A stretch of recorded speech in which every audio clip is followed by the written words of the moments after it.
Learn these 5 strategies to outsmart anyone. Like Kiyotaka Ayanokoji, know your enemy. Understanding your enemy should always be part of your plan. Not implementing this strategy will always put you at a significant disadvantage. This is due to not having enough information to outmaneuver your enemy. Remember that ignorance is never beneficial, so you should develop ways to obtain information from your targets. For example, you could ask certain people questions about a person, become close to your enemy, or perhaps you send spies to secretly gather information from them. All this can lead you to knowing their intentions and their way of thinking. If you know exactly how the enemy thinks, you will easily outsmart them because you can easily predict their next move and exploit the weaknesses you discovered. Always remember that information is essential to wielding power over others and should never be neglected. Ayanokoji understands the importance of this strategy. In one example, he blackmails a group of girls, then uses them as spies to gain information. This allows him to get significant knowledge on the enemy and also gets a voice recording on Wei Yuan's plan. Then proceeds to ruin the plan, and all this was possible because he understood his enemies very well.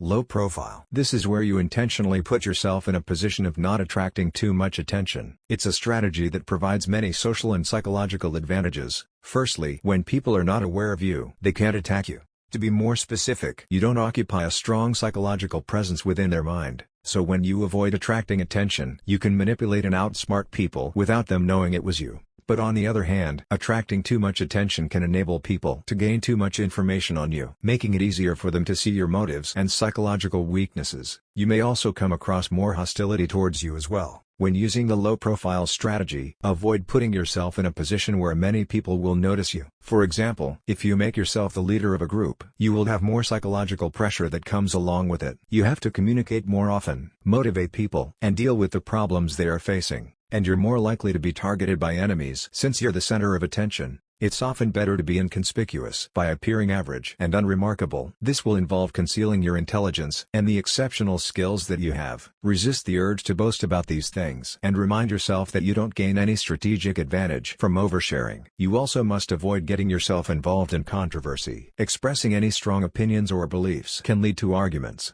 But if you seem neutral, you won't have any quarrels with people. All this will keep you out of the spotlight and you will outsmart people more easily because they are unaware of how dangerous you can be, essentially denying them any targets to attack. Ayanokoji consistently uses the strategy of keeping a low profile. For instance, when he was asked to join the student council, he declined. One of the reasons for refusing is because it attracts less attention. By not being on the student council, he won't have to deal with the many problems that can arise from that position. Form alliances. The strategy of developing connections with people is important because it can give you the upper hand against your enemies. So put in the time and effort to make strategic connections with people that will help you further your own goals. You can use their abilities, resources, or perhaps you use them as protection from enemies. However, if you want them to help you, do them a favor first. You could help them with a problem they currently have or simply treat them with generosity and respect. The purpose of these actions is to make your target feel indebted so they will feel the need to help you in return. Remember that you become an easy target when you have nobody to help you. Having multiple people on your side will allow you to fully utilize them against your enemies. This is a strategy that enables Ayanokoji to use many different people. One person that he forms a strong connection with is Horikita.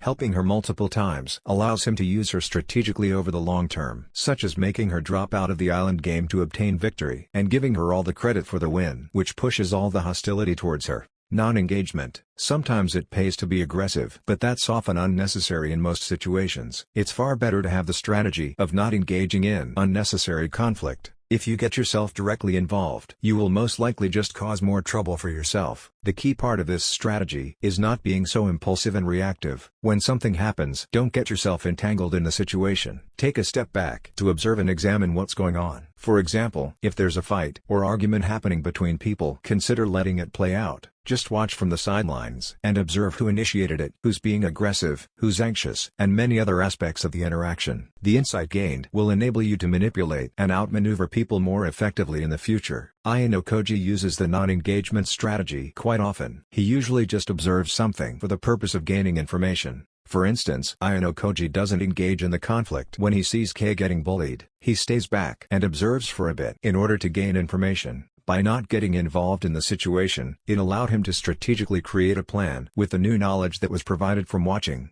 Negotiation. When trying to achieve victory, you should consider negotiating with certain people. The reason you may want to adopt this strategy is because you can solve problems without the need for brute force. It's an interaction where both parties will engage in communication with the intention of furthering their own interest. This is something that happens quite often in classroom of the elite, and when observing all these deals, they all involve exchanging something of value. So if you have nothing to offer, you can expect to receive nothing as well. You should provide something valuable to them, such as information, your cooperation, specific items, or simply money. They will be more willing to give you what you want if they see the benefits you can give. You should also take the time to understand the psychology of the person you're negotiating with. It will enable you to adjust the way you approach in order to increase the chances of a successful negotiation. For example, one person that Ayanokoji decides to negotiate with is the teacher. You can find the optimal way to talk to her if you observe how she behaves. Firstly, she has previously labeled Class D as pathetic disappointments, so she likes to say things exactly as they are and has no emotional attachments to the class. You can determine that she has a serious and blunt personality, so when negotiating with her, you should be more direct and clear on what you want. Don't beat around the bush because that will only be annoying for this type of person.